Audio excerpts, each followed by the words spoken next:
Ministère de la vérité restauratrice Mivresse avec Dr Gaoudé, tu connaîtras la vérité et la vérité t'affranchira.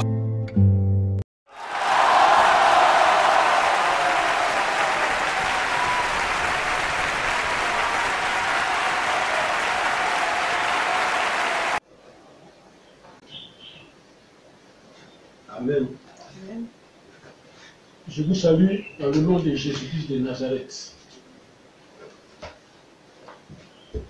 Pour ce message, on baisse la tête et dit, Papa, enseigne tes enfants que nous sommes.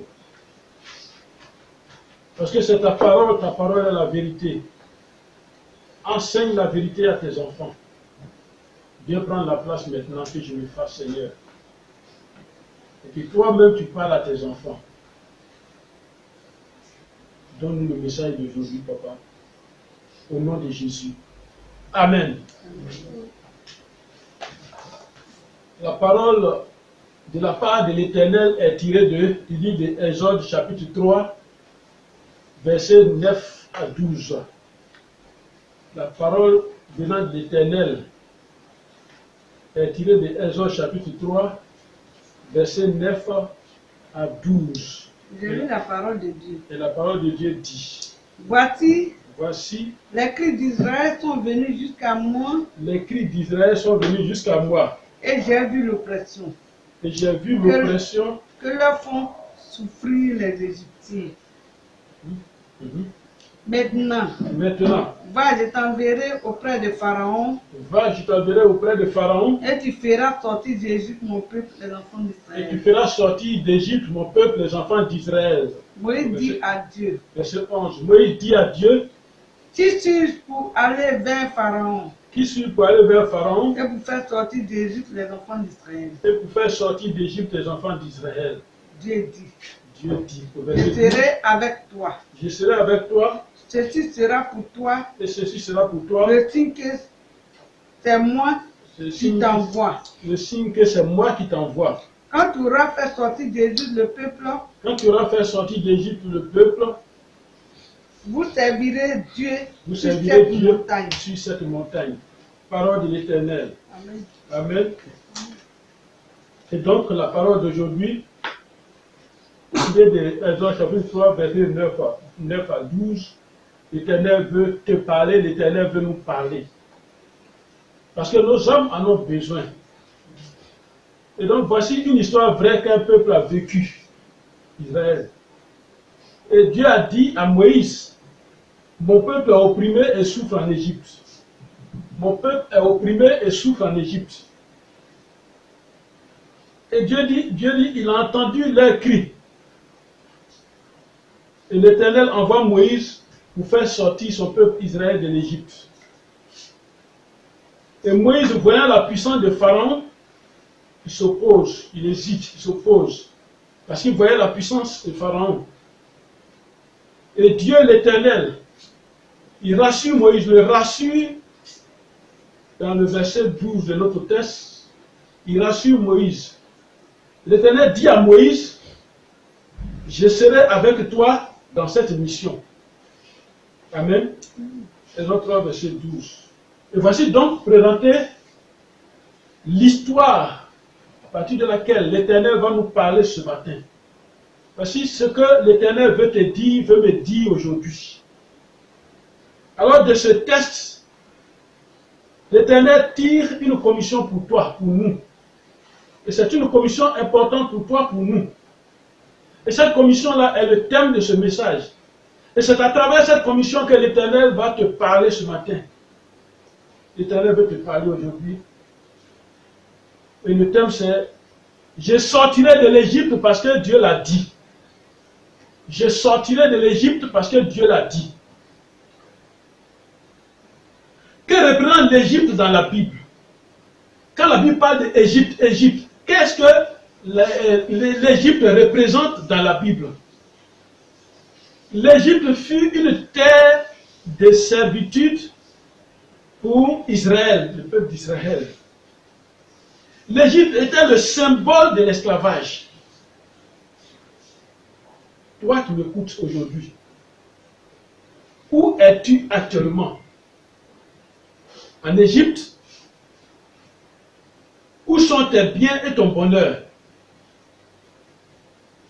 Qu'est-ce qui bloque ou empêche ton élévation ou ton évolution?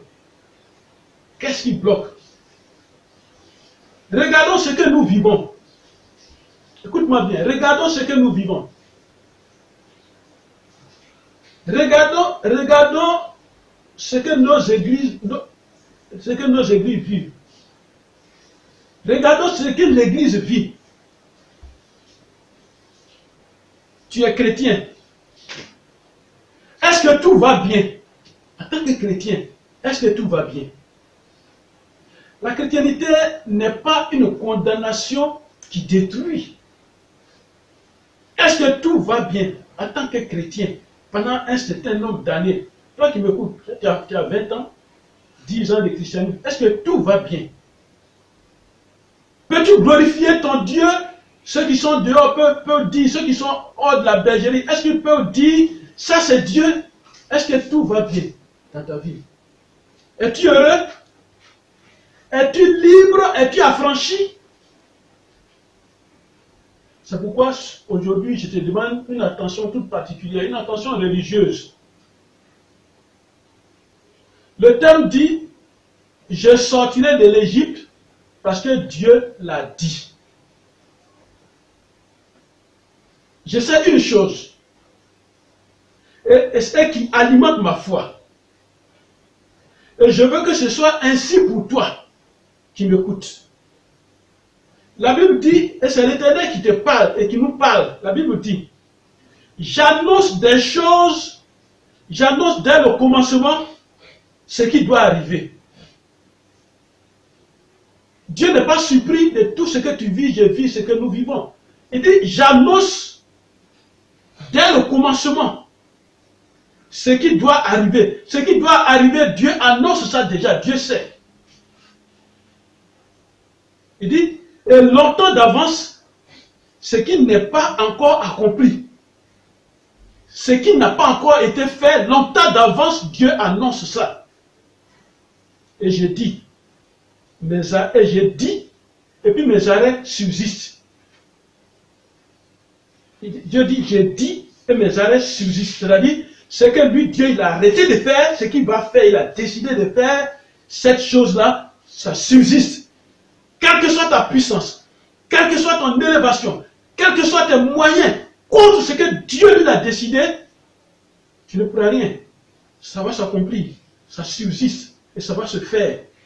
Il dit, j'exécuterai toute ma volonté. Alors quand Dieu dit, et il te fait répéter cette parole, il te dit, il faut dire, je sortirai de l'Égypte parce que Dieu l'a dit.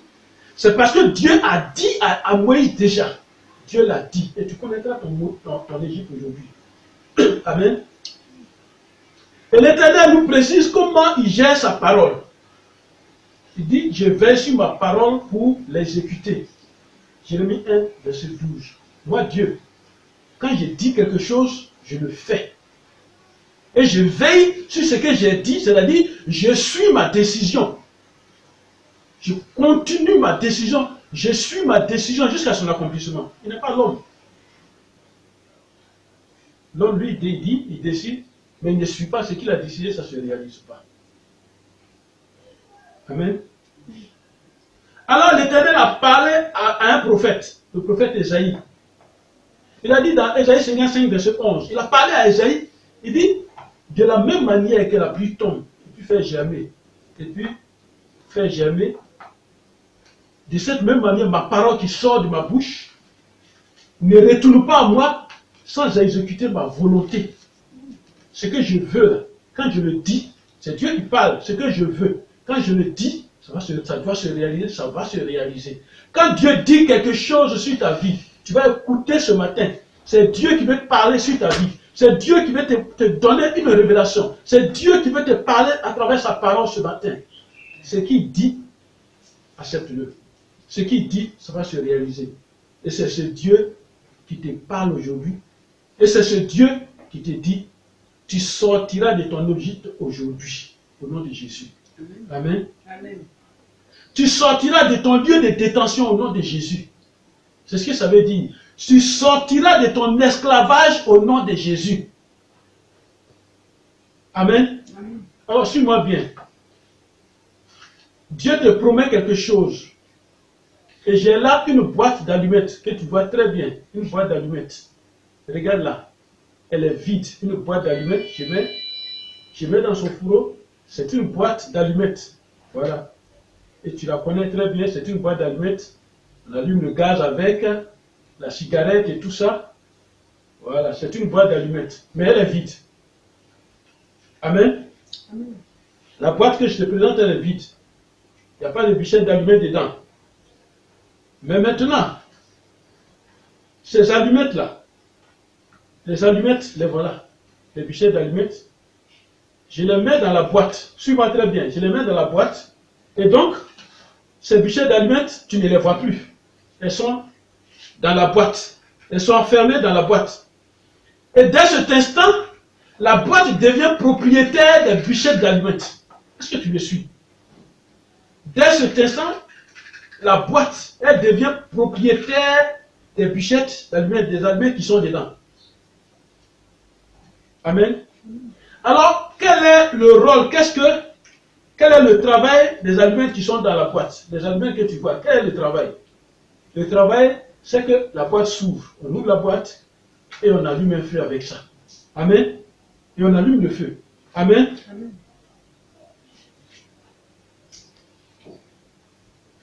Amen. Alors, si nous trouvons, en temps normal, dans nos maisons, dans nos cuisines, partout, si nous trouvons des boîtes d'allumettes hors de la boîte, les bichets d'allumettes là, on les trouve hors de la boîte, beaucoup comme ça, les papiers hors de la boîte, sur quelque part, sur un meuble. Qu'est-ce qu'on fait? On les ramasse, on les remet dans la boîte. On les ramasse, on les remet dans la boîte, on ferme la boîte et on garde la boîte. N'est-ce pas? Alors, que nous dit le message, le thème du message d'aujourd'hui? Je sortirai de l'Égypte parce que Dieu l'a dit. Amen. Cette boîte que tu as vue, les bichettes d'allumettes, ça fait deux éléments. Suis-moi très bien, ça fait deux éléments. La boîte et les bichettes d'allumettes. Suis-moi très bien. Nous sommes chrétiens ou pas, mais nous sommes encore maintenus dans notre Égypte. Nous sommes encore maintenus dans nos croyances. Ces bichettes d'allumettes les représentent, encore maintenus dans la boîte d'allumettes. Et nous sommes tous des croyants. On va à l'église 10 ans, 20 ans, 40 ans. On n'est pas chrétiens aussi, nous sommes tous des créatures de Dieu. Mais nous sommes maintenus dans notre Égypte, nos croyances. Nous sommes maintenus dans nos ignorances. C'est notre Égypte. Nous sommes maintenus dans nos servitudes, notre esclavage. C'est ça, nos croyances. Et la boîte que j'ai présentée, c'est l'Égypte. C'est ton Égypte. Et les aliments, c'est toi. Et c'est moi. Amen. Amen. Quelqu'un était roi en Égypte. C'est Pharaon, ton Pharaon. C'est Pharaon. Il est ton Pharaon. Pharaon sait une chose. Il doit te maintenir en Égypte. La boîte d'allumettes sait une chose. Les bichettes là doivent revenir dedans. Et on ferme. Maman a vu, madame a vu, papa a vu traîner dans la maison. Il prend, il remet dans la boîte. Pharaon en Égypte, il sait une chose. Ça y est dans sa tête. Ça y est dans son programme. Il doit te maintenir en Égypte. Allons dans la Bible. Exode 7. Exode chapitre 7. Exode chapitre 7. Verset 4 à 5. On va lire la Bible. Il dit, Pharaon ne vous écoutera point. Voilà. Pharaon ne vous écoutera pas. Ne vous écoutera point. Je mettrai ma main sur l'Égypte et je ferai sortir du pays d'Égypte mes armées, mon peuple, mes enfants d'Israël par des grands jugements. Amen. Il dit Pharaon, ce pharaon-là, il ne vous écoutera pas. Amen. C'est pour te dire quoi? Chrétien, suis-moi très bien. Le diable n'a pas pitié de toi parce que tu pleures. Il ne t'écoutera pas. Le diable ne t'écoutera pas. Mais c'est la puissance de la parole de Jésus-Christ. C'est la puissance de Jésus, au nom de Jésus, qui va faire qu'il va plier genoux. Le diable ne t'écoutera pas. Quels que soient les outils de foi que tu vas avoir, tout le matériel de foi que tu vas avoir, le diable ne t'écoutera pas. Le diable n'a pas pitié. Il n'aura jamais pitié de toi. Le diable, on ne négocie pas avec lui. Et c'est pourquoi la parole de Dieu dit, Pharaon ne vous écoutera pas. Est-ce que tu me suis ce matin? Il dit, les Égyptiens connaîtront que je suis l'Éternel lorsque j'étendrai ma main sur l'Égypte et que je ferai sortir du milieu des enfants d'Israël. Pourquoi? Parce que Israël, comme la boîte d'allumettes, Israël, qui sont les bûchettes qui sont là, Israël est enfermé dans la boîte d'allumettes qui est Israël, qui est Égypte. Israël est dans l'Égypte. Comment sortir de l'Égypte? Alors que dans l'esclavage, Israël rend service gratuitement à l'Égypte. Amen. Amen. Il y a un pharaon dans ton village. Je ne dis pas que ton village est mauvais et je ne vous dis pas de ne pas aller au village. Mais je t'enseigne la vérité, la parole de Dieu, la parole de vérité que le Seigneur me donne. Je suis obligé de te donner ces secrets, ces vérités bibliques. Pharaon, il y a un pharaon dans ton village, il y a un pharaon dans ta famille. Alors ton village et ta famille sont devenus Égypte pour toi. Et tu es enfermé dans l'Égypte là. Et qu'est-ce qui se passe en Égypte? Allons dans la Bible, Exode 3. Exode chapitre 3. Exode 3, au verset 16. Disons la parole de Dieu. Exode 3, verset 16. Que nous dit la parole de Dieu? Il dit, l'Éternel dit, Exode 3, verset 16. Va, rassemble les enfants d'Israël. Il dit à Moïse, va rassembler les enfants d'Israël et dis-leur, l'Éternel, le Dieu de vos pères, m'est apparu, le Dieu d'Abraham, d'Isaac et de Jacob m'est apparu et il a dit, je vous ai vu et j'ai vu ce qu'on vous fait en Égypte. Amen. Il dit, rassemble-les et puis dis-leur cette parole. Je suis venu te dire aujourd'hui, toi qui suis cette vidéo, toi qui es chrétien, toi qui n'es pas chrétien, je suis venu te dire aujourd'hui ce que l'Éternel m'a confié, ce que l'Éternel m'a révélé pour toi. Je suis venu te dire, l'Éternel te dit, j'ai vu ce qu'on t'a fait, j'ai vu et je vois ce qu'on te fait dans ton village, dans ta famille. Je vois et j'ai vu. C'est pourquoi je viens vers toi ce matin. Amen. J'ai vu ce qu'on te fait actuellement. J'ai vu là où on t'a mis. Et puis tes choses ne marchent pas. J'ai vu. J'ai vu l'oppression qui est sur toi. J'ai vu. J'ai vu la prison. J'ai vu le chômage qui est dans où tu es là. J'ai vu.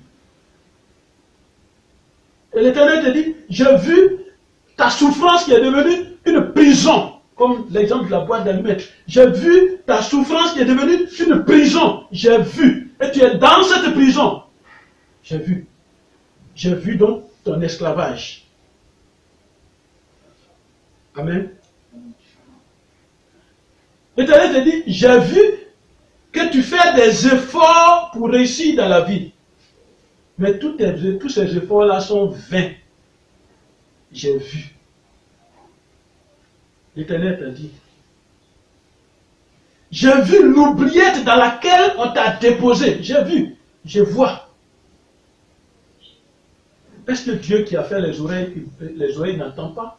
Dieu qui a fait les yeux, est-ce qu'il ne voit pas? J'ai vu tous tes empêchements, j'ai vu. Et qui fait ça? J'ai vu. J'ai vu les mensonges dans lesquels on t'a trempé, on t'a mis. J'ai vu ces mensonges-là. J'ai vu ta dépendance. Et j'ai vu la sorcellerie qui te gère. J'ai vu. Amen. Mais comment s'en sortir? Amen. Tu veux entrer dans la classe du bonheur, mais l'Égypte te maintient. Est-ce que les bichets peuvent sortir? S'il n'y a pas une autre main qui les aidait à sortir, est-ce que les bichets peuvent sortir? Et c'était le cas d'Israël en Égypte. Est-ce qu'une bichette peut d'elle-même ouvrir la boîte et puis sortir? Voilà le schéma, voilà la chose. Abraham connaissait bien l'Égypte et il connaissait bien les Égyptiens. Dans Exode 12, verset 12 à 14, quand Abraham devait entrer en Égypte avec sa femme, il a dit à sa femme avant d'entrer, il dit, quand on va arriver en Égypte, si on arrive en Égypte, il faut leur dire, parce que sa femme est belle, très belle. Il dit, il faut leur dire, il faut dire à tous les Égyptiens que je suis ton frère, je ne suis pas ton mari. Parce que si tu dis que je suis ton mari, on va me tuer. Amen. Dans ton Égypte, on peut t'arracher tes biens. Dans ton Égypte, on peut t'arracher ton épouse. Dans ton Égypte, on peut t'arracher ton bonheur. On peut tuer. On te prive ton bonheur et tu pleures. Ça, c'est dans ton Égypte. Allons dans Exode 1. Exode chapitre 1. À partir du verset 8, la parole de Dieu nous dit. La parole de Dieu nous dit. Exode chapitre 1, à partir du verset 8. Il dit, il s'éleva sur l'Égypte. Il s'éleva sur l'Égypte. Un nouveau roi. Il n'avait point connu Joseph. Et il y avait un nouveau roi. Avant Joseph, il y avait un autre pharaon. Maintenant, il y a un autre pharaon qui est arrivé après Joseph. Lui n'a pas connu Joseph. Et ce roi-là, il a dit à son peuple. Il dit à son peuple. Voilà les enfants d'Israël. Il dit, voilà les enfants d'Israël. Ils forment un peuple. Ils forment un peu plus nombreux et plus puissants que nous. Voilà la cause de l'esclavage d'Israël en Égypte. Il dit, voilà le peuple Israël, il forme un peuple plus puissant et plus nombreux que nous. Alors, il dit donc, on n'a qu'à les réduire en esclavage. Il dit, alors, montrons-nous habiles à leur égard, empêchons-leur de s'accroître. Parce que s'ils deviennent nombreux, ils peuvent aider nos ennemis à nous combattre. Alors, voilà donc la cause. Amen. Est-ce que nous ne vivons pas ces choses actuellement? Nous vivons ces choses. Toi qui m'écoutes, je ne te parle pas de l'Égypte, qui est un pays actuellement là. Je ne te parle pas de l'Égypte là. Mais je te parle de l'Égypte biblique, l'Égypte qui était dans la Bible au temps des pharaons, et qui était dans ce symbole-là. C'est de cet Égypte-là que je te parle. Amen. Je te parle de ce lieu spirituel qui te maintient, ce lieu spirituel qui te maintient dans l'esclavage. C'est de ce lieu-là que je te parle. Ce lieu spirituel qui te maintient dans la misère, ce lieu satanique qui te maintient dans l'impossibilité avec ses démons. Ton Égypte qui fait de toi celui ou celle qui, par sa naissance, par sa capture, n'est plus ou n'est pas libre. C'est de l'Égypte là que je parle. La violence t'a mis sous la puissance absolue d'un maître. Ton ignorance aussi t'a mis sous la puissance absolue d'un maître que tu ne connais pas. Et tu es exploité gratuitement par ce maître d'esclavage. Et tu es exploité gratuitement par un homme qui fait semblant de t'aimer. Et tu es exploité gratuitement par un démon, un mystique, une fausse doctrine. Et tu es maintenu esclave et prisonnier par la flatterie, par les mensonges, par les manipulations mentales, par les intérêts, par le péché, tu es maintenu esclave et prisonnier. Alors, tu es dans une dépendance. Amen. Tu es dans une dépendance. Suis la parole de Dieu. Et tu vas sortir de cette dépendance au nom de Jésus.